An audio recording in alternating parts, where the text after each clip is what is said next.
The coronavirus vaccine is taking forever. The US is still on its first peak. Yes, first peak. It's not the second because the first one never plateaued. And things are definitely not getting better. But here's the question. Is the vaccine actually taking forever? Or is it actually being made in record speed? This topic is actually insane, so make sure you stick around till the end of the video to find out more. Let's get started.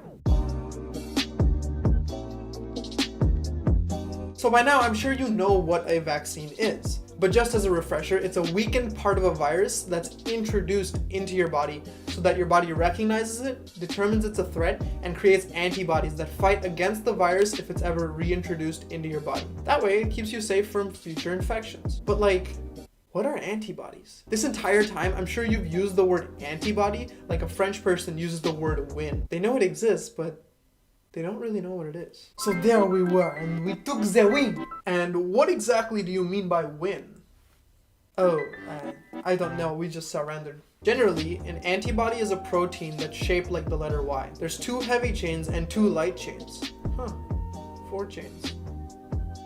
And there's 2 of what are called binding sites. Those are things that actually attach to the parts of the virus that are inserted into your body. So when you first get the virus, you don't have specific antibodies for it, but your body does the heavy lifting and makes antibodies for that specific virus. And then remembers that that's what it did for that specific virus if you ever get infected again. So if a vaccine is that simple, why does it take so long to make? Well, you see, unlike announcing a presidential candidacy, there is a strict process that a vaccine goes through in order to be approved. Now, while I explain this process to you, I'm going to be giving you time standards that are considered normal in vaccine development. Then we'll compare with what's being demanded by COVID-19. Now, this process is generally known as the vaccine development process. But to make it easier to remember, let's use an acronym. EPCRMQUA.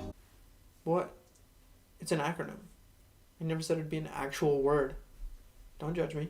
The E stands for exploratory stage. This is when scientists look for parts of the virus in question or experiment with making a weakened version of the virus that can be used to make a vaccine. Now, these parts are called candidates. Now, this stage, the first stage, can last anywhere from 2 to 4 years. The P in EPCRMQUA stands for preclinical stage. You take all the candidates you found in the exploration stage and you test them in cells and animals to see, if it triggers an immune response, i.e. to see if antibodies are created. Now, this stage can't really be sped up and it lasts about a year. Now, for the candidates that do work, they then head into C, clinical trials, where they're given to a small group of people, then more, then even more, making up a total of 3 phases. Now, in a normal situation, this step can take let's say 2 to 4 years to complete, because 1, you have to give small groups the vaccine. Number 2, you got to increase that sample group and give the vaccine to people that actually need it. Number 3, you have to give the vaccine to even bigger groups to test for immunity. And well, how do you do this? You play a little Plague Inc. Give the subjects time to go out, mingle, see if they get sick. You know what I mean?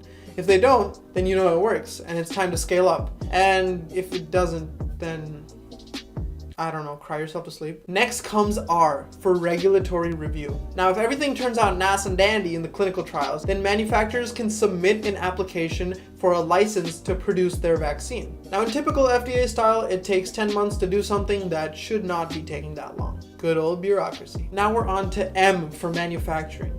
The stage is pretty simple. We've got FDA approval, and now we just make the drug, right? Wrong! We need so many things to make the drug. We need the actual mass-produced vaccine, a crap ton of syringes, a crap ton of annoying plastic things that they keep the needles in, and last but not least, a huge, huge amount of money.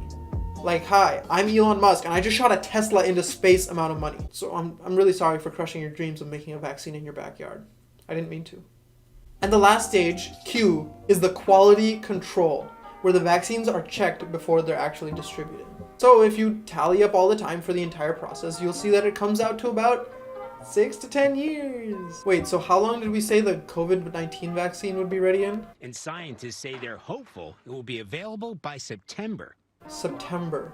Okay, so then that means it would be like ready in 10 months since the start of the outbreak. 10 months? This thing would be record breaking. We would be taking a 6 to 10 year process and shoving it into 10 tiny months. This is like when you're trying to learn a new instrument, but then your final concert ends up being in a week. 1, 2, 3, 4. It might go badly. So if any of you are wondering why this vaccine is taking forever, I mean, it's not. Unfortunately, if we tend to rush anything, then there's always a chance that it will flop. Wise words for any community college graduate and Zack Snyder. So what if all this rushing doesn't exactly result in a viable vaccine? If we're gonna actually beat this pandemic, we need to be ready to accept that we're all gonna need to learn to be a bit more patient with not only ourselves, but those around us. This has been Big Brain Time. Thank you for watching.